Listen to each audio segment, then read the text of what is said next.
Hello everyone, আসসালামু আলাইকুম। Bangladeshi blogger Mitu channel থেকে আমি মিতু আমার আরও একটি নতুন ব্লগে আপনাদের সবাইকে স্বাগত জানাই। যে যেখান থেকে আমার আজকের ভিডিওটি দেখছেন, আশা করি আল্লাহর রহমতে সবাই ভালো আছেন, সুস্থ আছেন। আলহামদুলিল্লাহ, আল্লাহর অশেষ রহমতে আমরাও ভালো আছি, সুস্থ আছি। শীতের মিষ্টি সকালের শুভেচ্ছা জানিয়ে আজকের ব্লগটি শুরু করছি।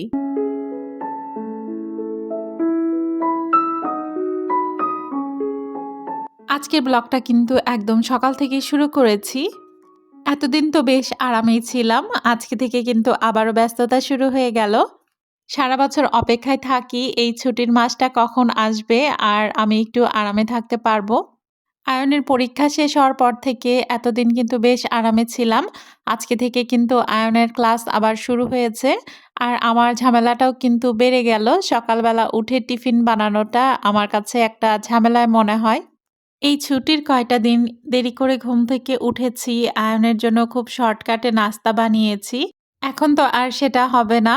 আসলে স্কুল শুরু হওয়া মানে শুধু যে বাচ্চাদের ব্যস্ততা তা না, মাদেরও কিন্তু ব্যস্ততা শুরু হয়ে যায়। আজকে সকালে টিফিন এবং সকালের নাস্তার জন্য একবারে আমি এগ ফ্রাইড রাইস বানিয়ে নিয়েছি।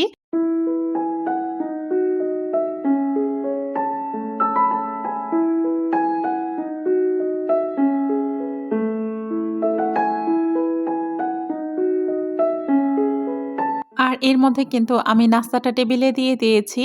আয়ন খেয়ে নিচ্ছে। এরপরে কিন্তু পুরোপুরি রেডি হয়ে স্কুলে চলে যাবে।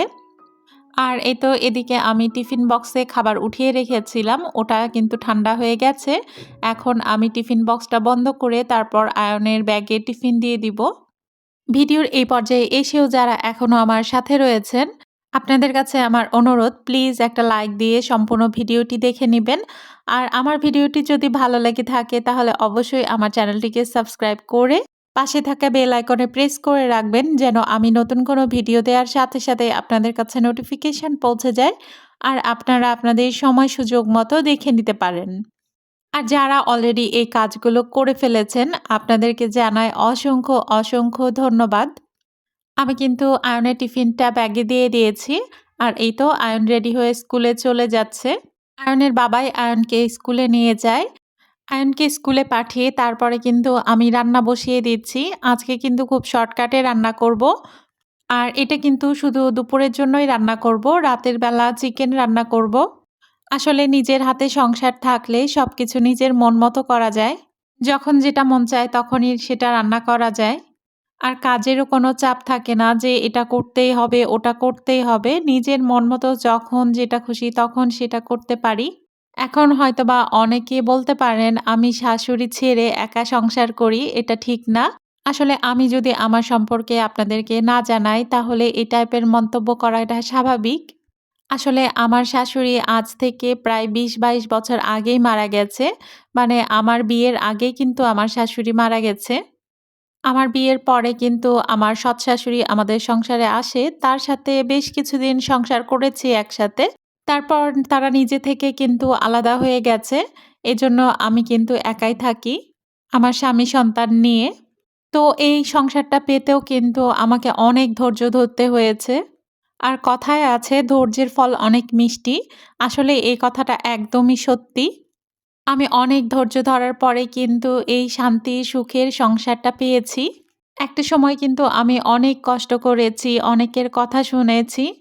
আসলে আমি আমার জীবন থেকে উপলব্ধি করেছি, টাকা না থাকলে না কারো কাছে আসলে সম্মান পাওয়া যায় না। আপনি যতই মানুষকে ভালোবাসেন, যতই মানুষের জন্য যাই করেন, সেগুলো কিন্তু কোনোভাবেই কাজে আসে না। তবে এখন মনে হয় চুপচাপ এগুলো সহ্য করেছি, ধৈর্য ধরেছি বলেই হয়তোবা আল্লাহ আমাকে এই ধৈর্যের ফলটা দিয়েছেন। আজকে আমার সংসারে কোনো কিছুরই কমতি নেই। সবকিছুতে কিন্তু পরিপূর্ণ আমার সংসারটা। আমার যা ইচ্ছে করে তা কিনতে পারি, যা ইচ্ছে করে তা খেতে পারি। যেখানে ইচ্ছে করে যেতে সেখানে যেতে পারি। তো যাই হোক আপনাদের সাথে অনেক কথাই কিন্তু শেয়ার করে ফেললাম আমার জীবনের। আমার YouTube পরিবারটা কিন্তু আমার কাছে অনেক কাছের হয়ে গেছে। মানে আপনারা আমার কাছে অনেক কাছের মানুষ হয়ে গেছেন। এজন্যই কিন্তু আপনাদের সাথে আমি সবকিছুই শেয়ার করার চেষ্টা করি। তারপরেও আমি যদি ভুল কিছু বলে থাকি তাহলে অবশ্যই আমার ভুলগুলো ক্ষমা সুন্দর দৃষ্টিতে দেখবেন। আসলে আমিও তো মানুষ, আমারও তো ভুল হতে পারে। এটা আমি সবসময়ই স্বীকার করি। আর আজকে কিন্তু আমি শিম আলু দিয়ে মাছ ঝোল করেছি। এর মধ্যে কিন্তু একটা টমেটোও কেটে দিয়ে দিব। শীতে এই টাইপের রান্না তরকারিগুলো কিন্তু আমার কাছে খুব ভালো লাগে। আর আয়নের বাবাও কিন্তু পছন্দ করে খায়।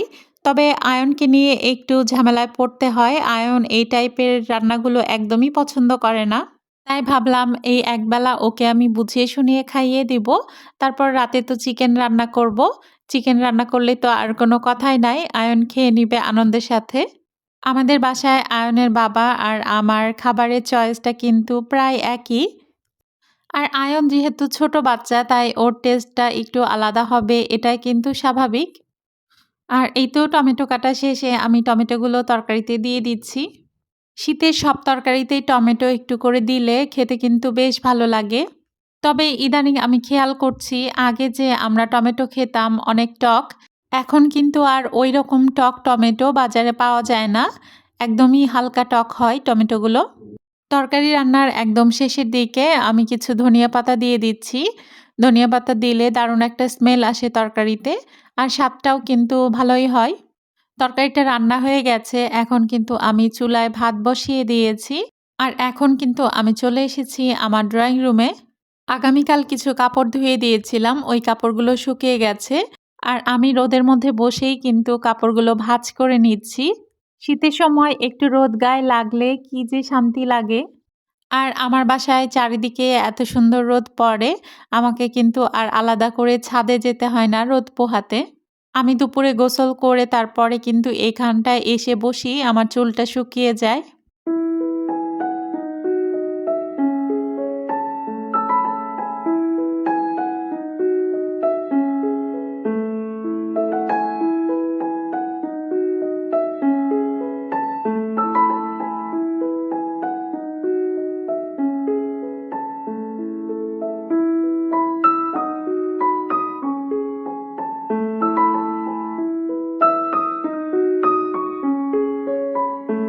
রোদে বসে, বসে ভাবলাম একটা কমলা খাই। তাই কমলার খোসা ছাড়িয়ে নিচ্ছি। এরপরে কিন্তু এখানে বসে, বসে কমলা খাবো। দিনের বেলা যখনই আমি সময় পাই এই জায়গাটাতেই কিন্তু এসে বসি। আর এখানে বসে জানালা দিয়ে যখন বাইরে তাকাই মনটা ভালো হয়ে যায়। আমার বাসার সবচেয়ে প্রিয় জায়গাটা হলো এটা। এখানে বসলে কিন্তু আমার সব দুঃখ, কষ্ট, ক্লান্তি সবকিছুই আমি ভুলে যাই। কমলাগুলো সব ছাড়িয়ে নিয়ে তারপর কিন্তু আমি এখানে বসে পড়েছি কমলা খাওয়ার জন্য। আপনাদের সাথে কথা বলতে, বলতে ভিডিওর একদমই শেষ পর্যায়ে চলে এসেছি। আরো একবার লাইক, কমেন্ট, শেয়ার এবং সাবস্ক্রাইব করার অনুরোধ জানিয়ে এখানে বিদায় নিয়ে নিচ্ছি। আল্লাহ হাফেজ।